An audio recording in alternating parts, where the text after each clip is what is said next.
Well, hello, everybody. I couldn't really think of a better person to sit here and discuss this topic than the man who created Hashcash to deal with the problem of spam in decentralized systems. I think over 20 years ago now. Um, 18, I guess, 1997, right? So this is a wealth of experience I get to draw from here, looking at how to design cypherpunk systems.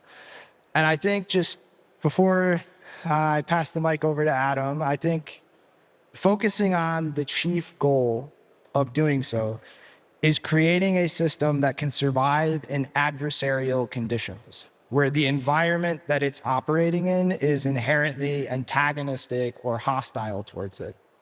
And that is pretty much the core design philosophy behind the cypherpunks in the first place. So I guess to kind of start, Adam, do you want to tell us a little bit about your experience kind of interacting with and building those types of systems back in the early file sharing days? Yeah, so I've actually implemented 2 or 3 different peer-to-peer systems and operated more. So operated at exit nodes. And so if you think about a peer-to-peer system that is providing some form of self-sovereignty, if that is anonymity, privacy, and of course Bitcoin itself, which is about, censorship-resistant electronic money, then the things you're doing or you're trying to build are typically not popular with the establishment. So the establishment, whether that's law enforcement, government agencies, would like you to stop, and they will sometimes apply pressure to the people operating it.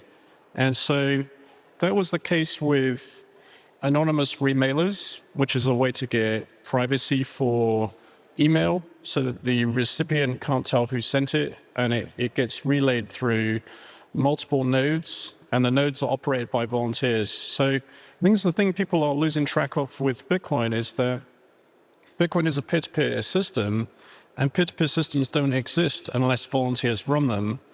And being a volunteer running a system that's providing self-sovereignty has risk. And you can see that from the anonymous remailers. So I operated Mixmaster anonymous remailer for some years. And there were other people who did that who had to get EFF funding to help defend them.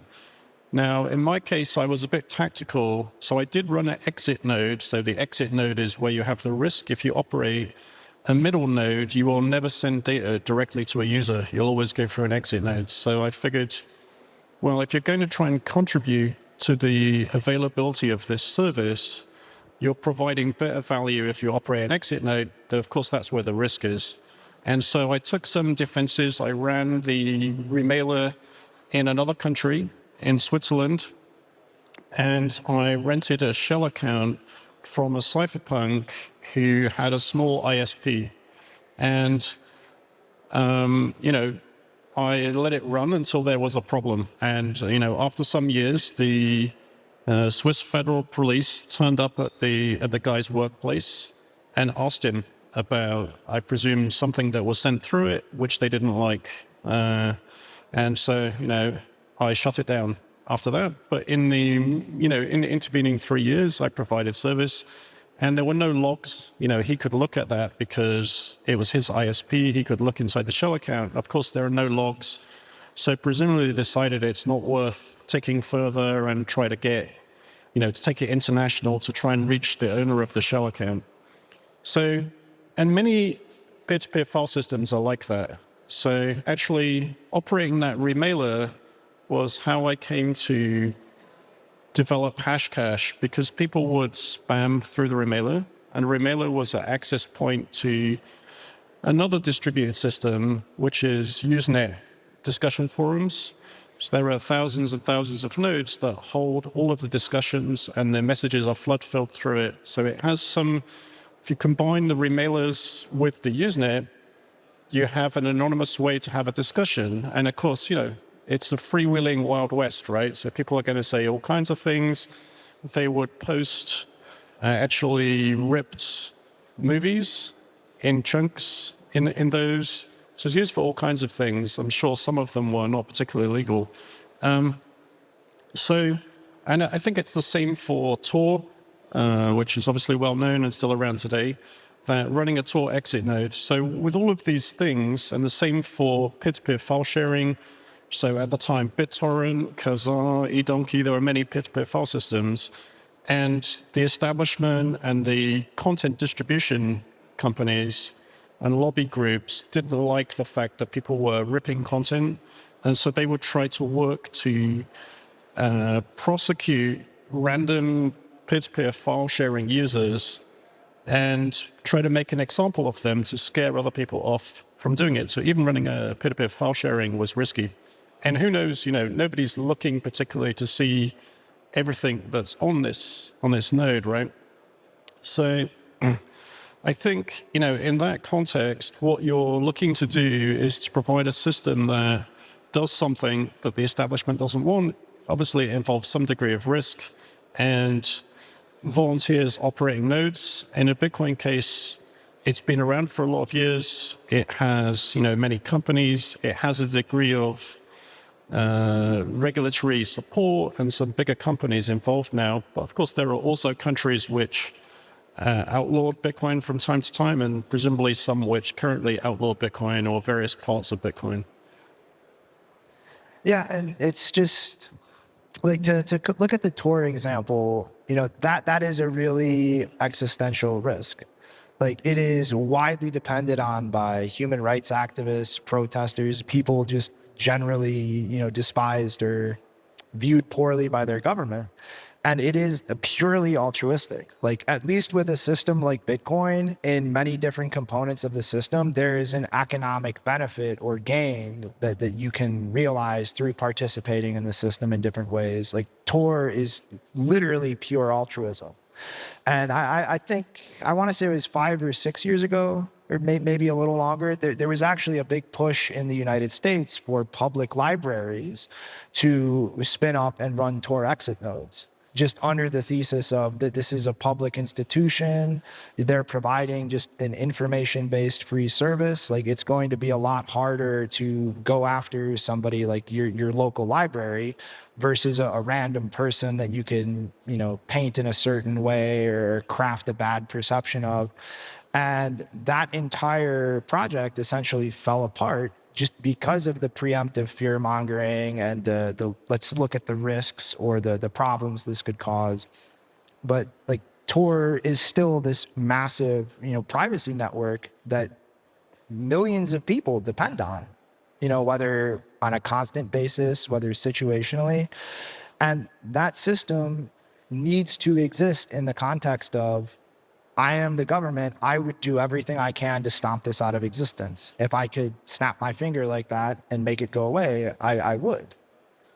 And like, that's just an inherent part of that system. Like, there is no world in which governments are all just going to roll over and go, you know what, we don't mind anymore that you all have this huge degree of privacy and can say whatever you want and leave us no way to find out that you said it or who you said that to or who you are.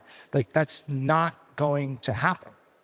So if we care about these systems existing and providing these services, like, those of us who choose to actually participate in them and offer those services, like, you need to accept those risks. Like, that's how this works. Yeah, I mean, I think the effect that makes it work is that while the governments and the establishment don't like self-sovereignty, they didn't like the internet itself because it enabled people to publish, to have blogs, to make video, to put out true but unpopular to the establishment information, like independent journalism.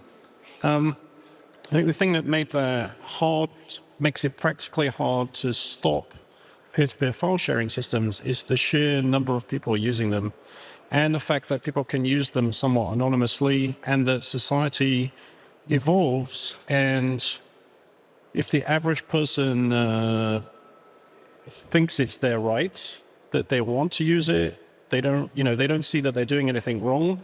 And if you have enough people with that mindset, it starts to become challenging to make an example of something because you get political backlash, basically. And if you think about it, going back, for hundreds of years, the way that regulations evolve is not through enlightened government, but through test cases where unenlightened government or courts or establishment interacts with the will of millions of people and loses. So unfortunately, that means it makes a very messy situation for the people that end up being the test cases.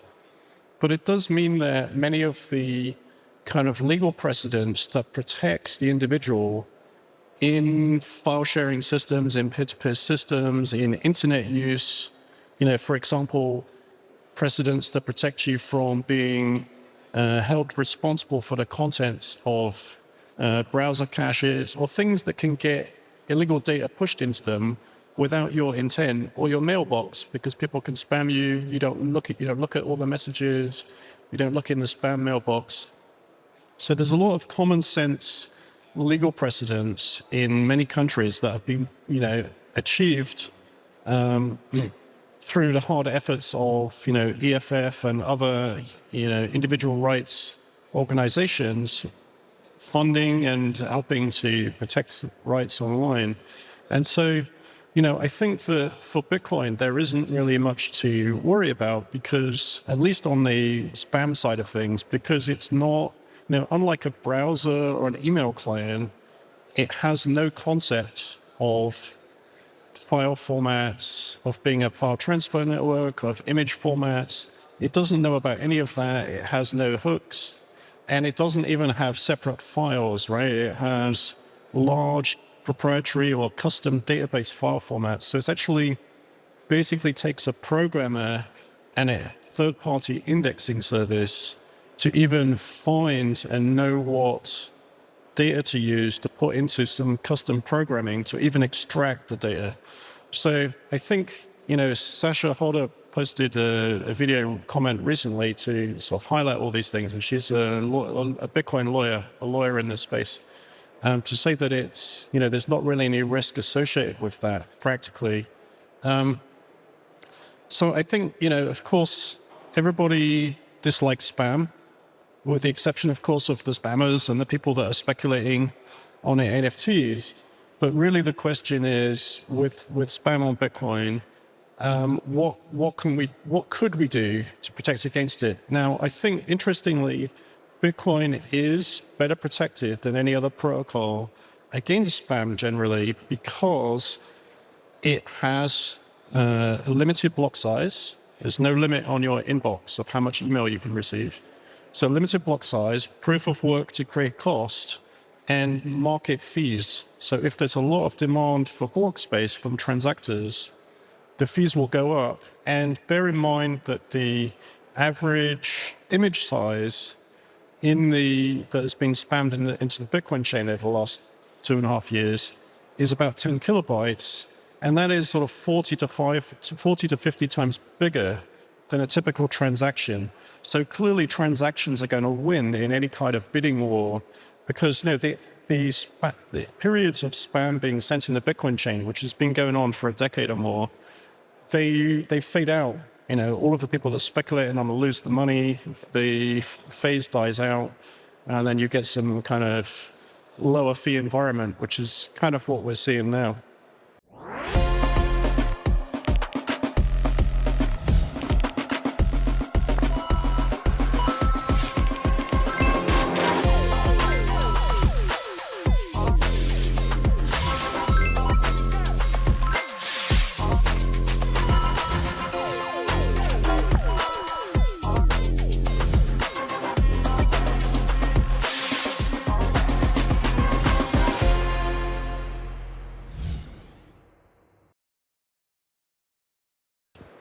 Yeah, and that I think that whole dynamic and like the ultimate root of it, like the block size limit, was something like Satoshi just added that one day.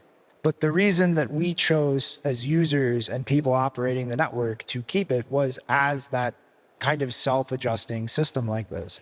Like, yes, people will spam, like they'll put data somewhere they can put it if they keep it cheap, or if the cost of it stays cheap. But that block size restriction forces that competition. And whenever demand picks up for putting any data there, the price rises enormously. And that's just inherently in the architecture, like something that reaches an equilibrium where this problem solves itself whenever it really manifests at scale.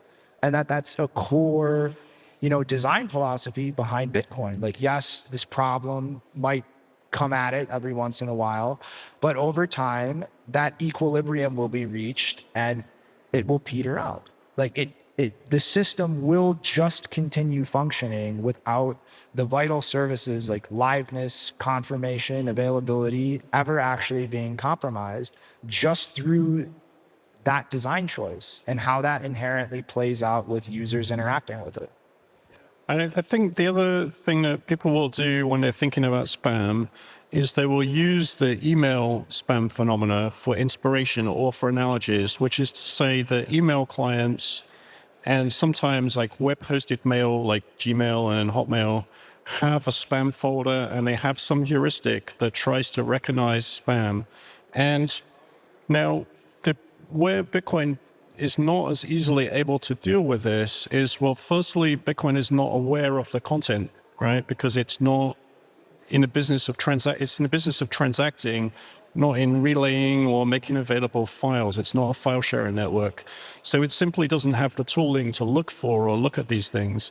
But despite that, the other trade-off is that Bitcoin is a flood fill network because it's trying to be censorship resistant by design. Bitcoin is designed so that it's very hard for, for the establishment or even for a large group of users or a subset of miners to censor the transactions of an unpopular minority. It's supposed to be neutral, allow anybody to transact without interfering, without having the risk of their money being seized or frozen. And so the peer-to-peer file network is part of that story. And basically it's because there are, tens or hundreds of thousands of nodes, and a listening node has 125 connections. And so if you were to put a filter, install some custom software on your node and filter something you consider spam so that you don't relay it, it won't really have much effect on an unpopular transaction. Now, unfortunately, the network doesn't understand the difference between spam being unpopular and a transaction being unpopular because of who's sending it. And so you get, the spammers get the benefit of the censorship resistance, and it's hard to separate those two things. So effectively, it means that you get this phenomena where the tolerant minority tends to win, which is, if even 10% of the nodes are allowing a transaction that 90% disapprove of, it will still make it to the miners without any other changes. And then you have to bear in mind also the miners are trying to find as many high fee paying transactions as they can. So they tend to try and look very carefully all around the network and grab any transactions they can to make the most profitable block. So I think the architecture is sort of necessarily designed to make it hard to filter, to make filtering, difficult to make it take effect.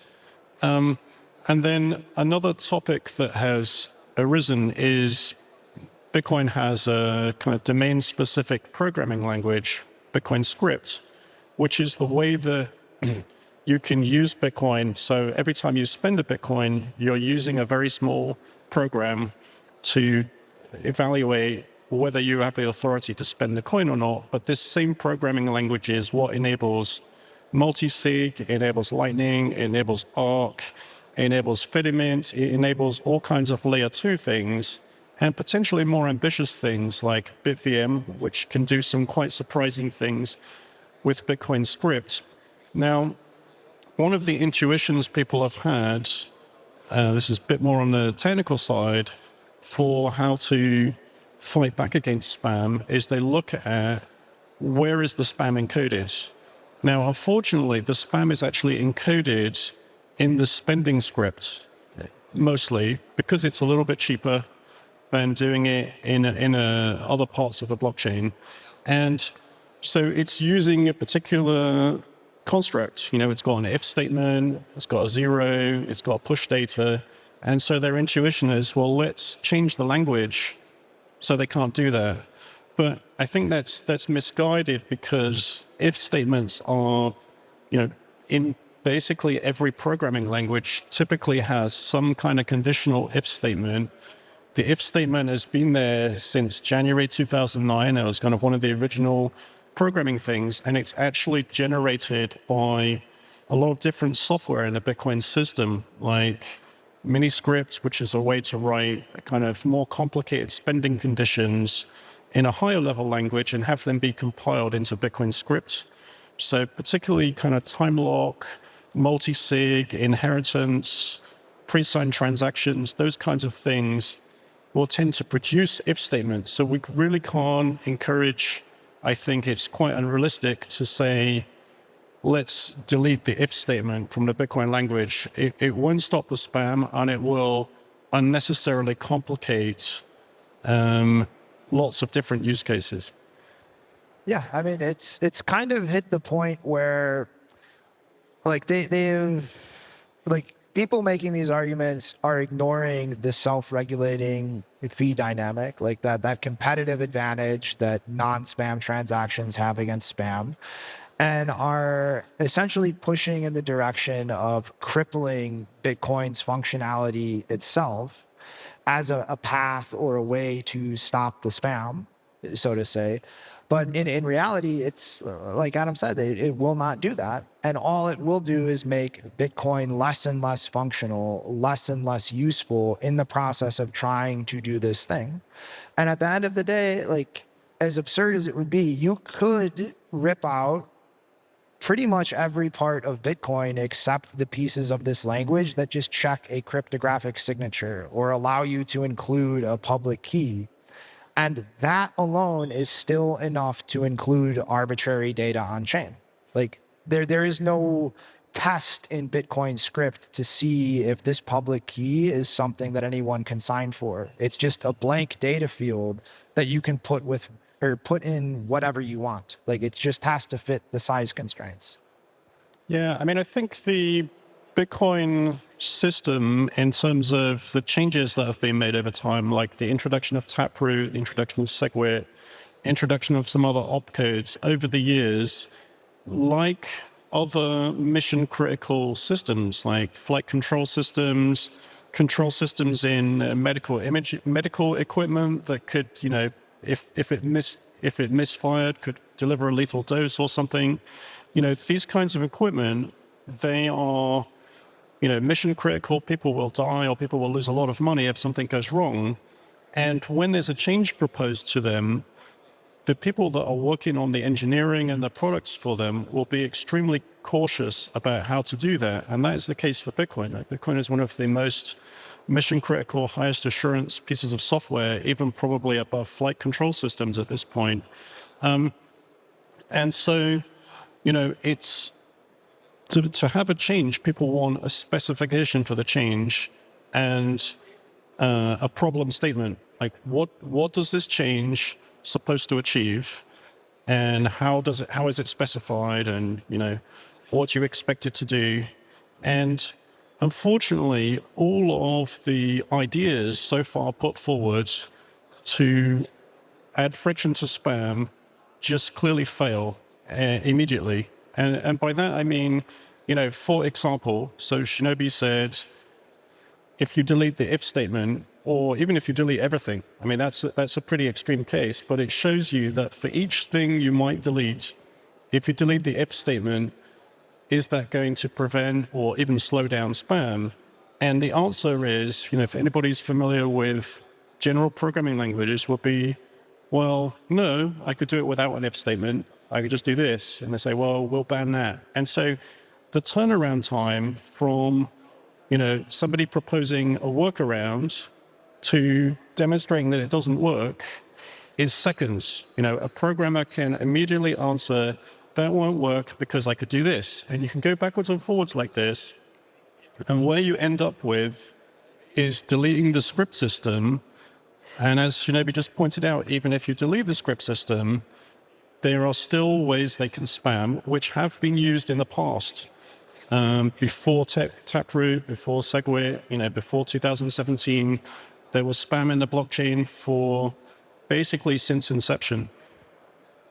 All right, well, we are at the 20-second mark, so I want to say thank you for sitting down and talking, Adam. And I guess the way you deal with spam isn't try to stop it from existing. You create a cost for it that they're not going to be able to afford.